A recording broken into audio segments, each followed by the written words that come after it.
A'udzubillahi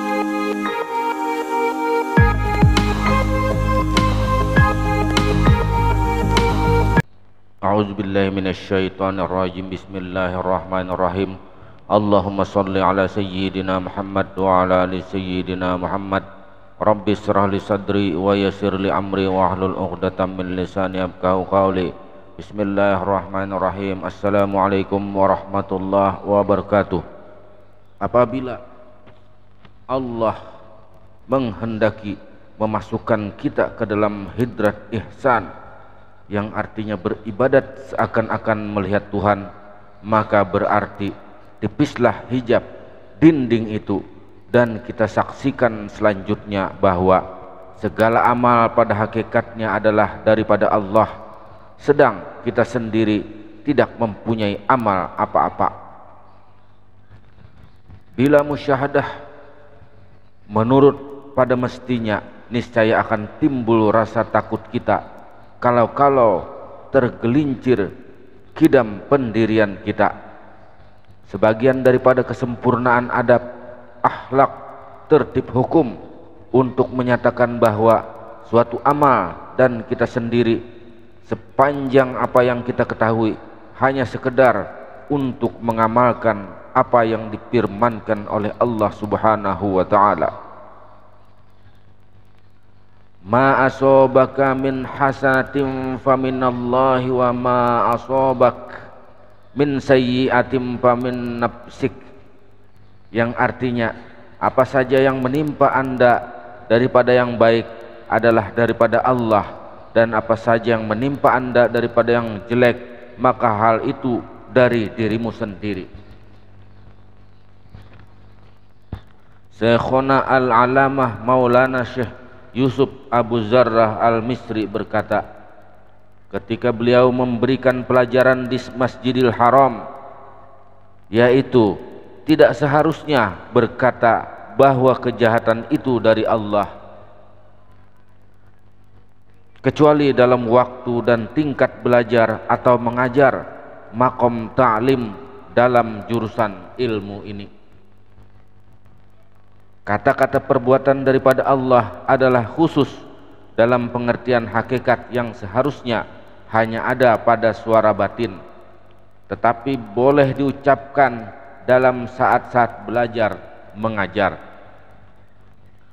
Syekhuna Ibnu Hajar radhiyallahu an dalam syarah Arba'in menjelaskan perkataan Nabi sallallahu alaihi wasallam yang tercantum pada sebagian doa iftitah yang berbunyi, wasyarru laisa ilaik, kejelekan atau kejahatan bukan untukmu. Tidak lain maksudnya ialah untuk mengajar atau mendidik adab, karena tidak seharusnya berkata dalam bentuk dan arti yang menghina terhadap Allah, seperti perkataan ya Allah yang menjadikan anjing atau ya Allah yang menjadikan babi.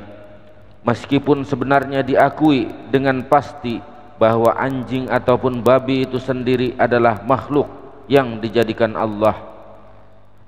Pengertian dimaksud sehubungan pula dengan firman Allah yang tersebut di atas. Syekh Abdul Wahab Sya'rani pernah mengajukan pertanyaan kepada guru beliau, Syekh Ali Al-Khawas. Pertanyaannya, apa maksud yang sebenarnya pengertian usaha ikhtiar yang dinyatakan oleh Imam Asy'ariyah?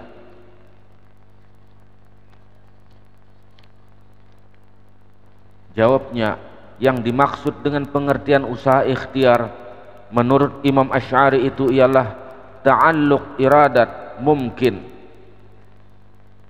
hubungan kehendak si makhluk dengan segala kejadian atau peristiwa yang dalam hal itu sesuai dengan takdir ilahi, ketentuan Tuhan.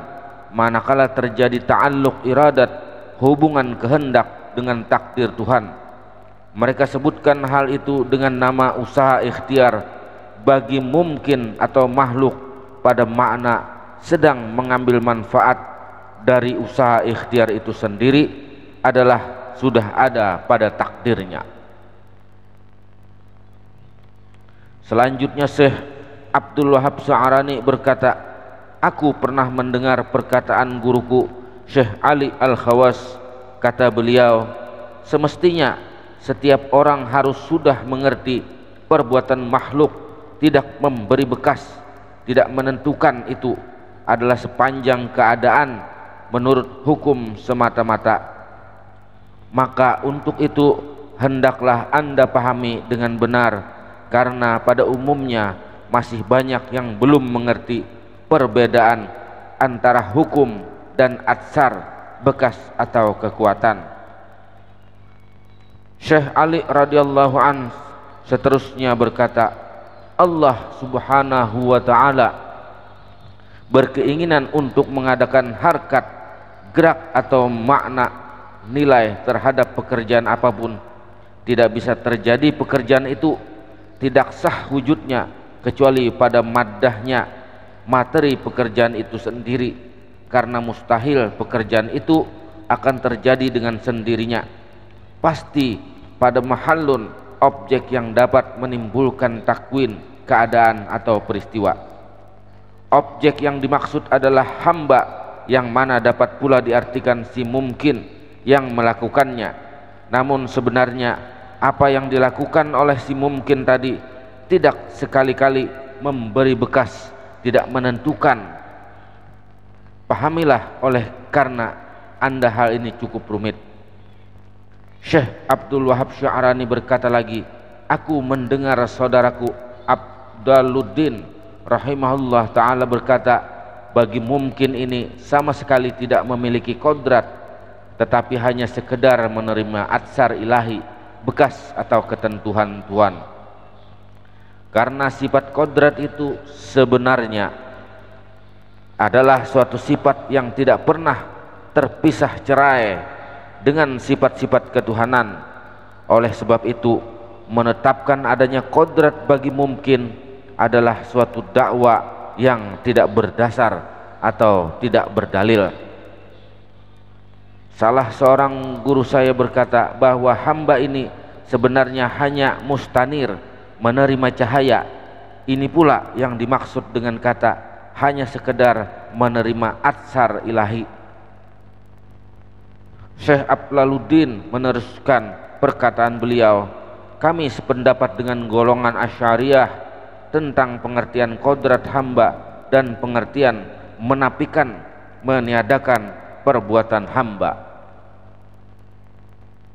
Syekh Abdul Wahab Sya'rani radhiyallahu an meneruskan keterangan beliau ini dengan mensitir, mengutip perkataan Syekh Mahyuddin Ibnu Arabi dalam kitab beliau yang bernama Futuhatul Makkiyah bab 120 sebagai berikut, bahwa mengisbatkan kodrat, menetapkan adanya kodrat bagi mungkin dengan meniadakan fa'il, meniadakan si pelaku, adalah sebagian persoalan yang amat sukar karena melibatkan masalah fi'il. Wallahu a'lam bisawab. Mudah-mudahan ini dapat bermanfaat. Assalamualaikum warahmatullahi wabarakatuh.